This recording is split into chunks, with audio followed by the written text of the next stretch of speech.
All my life, I'd been fascinated by games of all types. When I got to grad school, I found out about the University of Pennsylvania Bridge Club, so I went and I learned how to play bridge. Richard Garfield was there, so we just started chatting, and it turned out, we both had a love of games. I had no idea at the time who I was talking to, but then again, he had no idea at the time who he was, so it worked out fine. And then one day, I was just wandering around, minding my own business, when Richard came up to me and he said, "Hey, I gotta show you this." "What?" I made a new game. This didn't surprise me since it happened all the time, and I said, "Sure, where do you want to go?" "Let's go in the astronomy lounge." And he had this pile of cards, and he told me the rules, and he explained, play a land, and so on. We played again, we played again, we played again, we played again, till at least 6 or 7 in the morning. And the sun was up, it was about 9:30, everybody was running around, and I couldn't believe it was that late. My name is Barry Reich, and I'm the first person to ever play Magic with Richard Garfield. I knew from the start, Richard knew from the start, that this was going to be huge.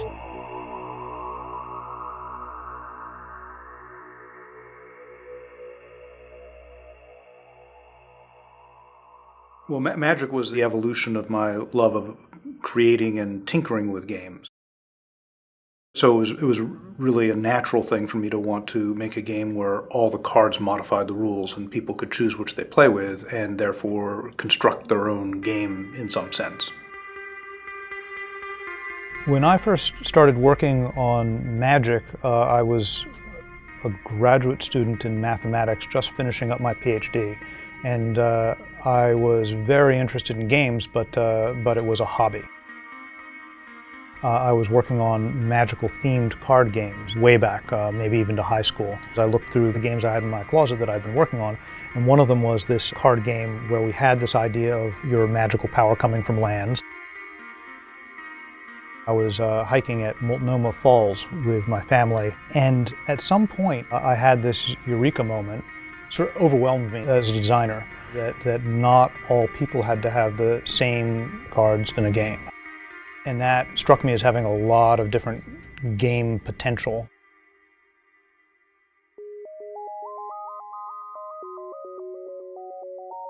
Whenever anybody makes a game, really, playtest is a really important part of the game design. And so my first playtester was Barry Reich. This is what an alpha rare sheet looks like. Then the second round was a few of the people from the computer science department and some math and physics grad students that were around. And then I extended it to the Bridge Club. Making sure that the game played well made a lot of different playtesters really important and valuable to me. Well, I distinctly remember the first deck I ever got. We had a stable group of friends who played games all the time, and Richard had introduced us to a couple of his designs in the past, and it was sitting in Colonial Pizza at 43rd and Pine Street in West Philadelphia when one of my friends showed up and said, "Oh, here's Richard's latest game, here's a deck for you," and started trying to explain how this all worked. It immediately took over everybody's lives. When we weren't at work, we were playing Magic, or we were discussing Magic or trying to figure stuff out, or trading and trying to build decks. You know, my early experience was just like I couldn't stop thinking about the game. I would go out to dinner with friends who had been playing Magic, and we would talk about the cards and which cards were better than others, and there would be rumors going around, "Oh, did you see that so-and-so has Mox Jet?" And so, at that there were no spoilers at that time. The only person who knew what all the cards were was Richard, and he made the playtest cards, and he handed out a packet of cards to each playtester, and that was that. There would be one copy of each rare card, and there would be a few copies of each uncommon and 10 or 15 copies of each common. And that's all the cards there were in the entire world. We were initially given a 60-card deck. Everyone had equal amounts of all 5 colors distributed in their deck. But the rules at the time said you played with a 40-card deck. You had extra cards to play with, and that was usually the currency you used to trade, was the cards that you were not currently using in your play deck of 40. You had this extra to make your play deck work. It was all about the trading. Watching the economic side of Magic evolve was during playtest was really exciting to me. Anything I knew about economics, I could at some point see reflected in the economy around how people valued and traded cards. Well, in the initial playtest development time, there were a few things that popped out at us as things that needed to be massaged or tweaked. The first was how important it was to get the wording on the cards exactly right so that it couldn't be misinterpreted. I remember one of the early playtest cards, I've had a playtester. He said, "Richard, I have most powerful card. I will. I'm sure I'm going to win now." And I said, "Really? What is that?" He goes, "It is a card. When you play it, you win next turn." And then I saw the card, and it said your opponent loses next turn, which meant your opponent lost their next turn. Had to skip a turn, not that they lost the game. I had to be much more careful with my wordings after that. Lightning bolt, your unicorn. The main thing that that I personally gave Richard feedback, and I think many of the playtesters were in that same camp, well, two things. One was, this card sucks, or this card is broken. It was almost always one or the other of those two things. And then another major one was, what happens if I play Giant Growth on my creature and then you lightning bolt it? Well, what happens if I lightning bolt the creature first and then you play Giant Growth? And then we would go back to Richard and say, hey, we don't know. How did you mean for this to work? And sometimes Richard would tell us, and sometimes Richard would say, I don't know. How do you think it should work? Even then, we still didn't see quite how dangerous some of these cards were, like the Moxes, like the Black Lotus, because again, with only two, there weren't enough to know. We suspected. We definitely suspected. I went to one of the playtesters and I said, I really want your Mox Emerald. And he said, what do you want for it? Here, give me a forest. I said, you want me to give you a forest and you're going to give me your Mox Emerald? He said, yeah, they're the same thing, right?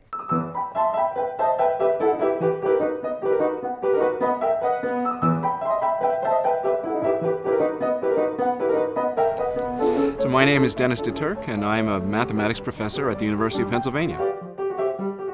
Richard was an interesting student. He was an organizer. Richard got all of the graduate students and some of the young faculty, like me, involved in playing all kinds of games.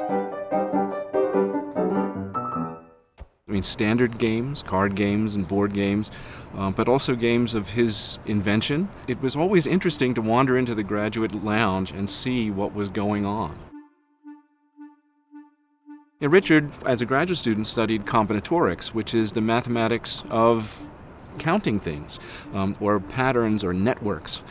So it's interesting that Richard's field of combinatorics sort of played almost directly into his love of games, because when you play a game, I mean, you can ask questions like, how many different outcomes are there? I mean, of course, okay, I win, you lose, you win, I lose, you maybe say there too, but in fact, how many ways are there to play even a relatively simple game like tic-tac-toe? I mean, there are dozens of possible games, but when you get to something much more complicated like chess or even a card game like Magic, I mean, there are billions of ways that the game can unfold.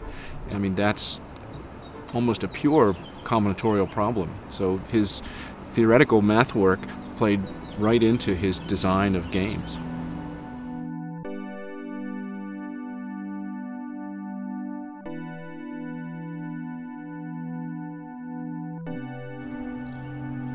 He was the energy. He was the guy who put all the life into the gaming. And we were just creating a game that we wanted to play. The easiest way to describe his personality, I think, is to remember that he's infamous, at least among his friends, for never wearing matching socks. He's like a little elf. I don't know quite how to say it. He's somebody who just has a natural enthusiasm for games, and he's completely unpretentious, and he loves to see people playing games together and relating to each other and having a good time. Richard, to me, is unique. He can turn a straw and 3 sugar packets into a fun game while we're waiting for our food at a restaurant. He taught me it didn't matter whether you won or lose. That was not why Richard was playing. He wanted to see new things, he wanted to see creative things, and he was just focused on the game. He just wanted to make it fun. The first few months we played the original prototype of Magic was without question the best few months. That was the best time of playing Magic because it was all new, it was a universe we were exploring together, and nobody knew what was in that universe. And that adventure, for want of a better word, was as much fun as I ever had playing the game. Magic has certainly infused all aspects of my life. It's certainly the biggest game I ever made and the biggest game I ever will make. I've designed games passionately since, but knew that it was I was never going to do anything like Magic again. There was a point when I designed trading card games for Wizards where I would try to improve on things which I saw wrong with Magic. And it was so often that it turned out that what I saw wrong wasn't really wrong. Oftentimes there were strengths that I hadn't recognized. And every time I would return to Magic, I was always excited to see where it was now, and it's still that way. It's like I come in every few years and work on a set with Wizards, and Magic has this interesting thing where it's always fresh, but it's also always changing, and I hope that can be maintained as strongly as it has in the next 25 years as it has in the first 25.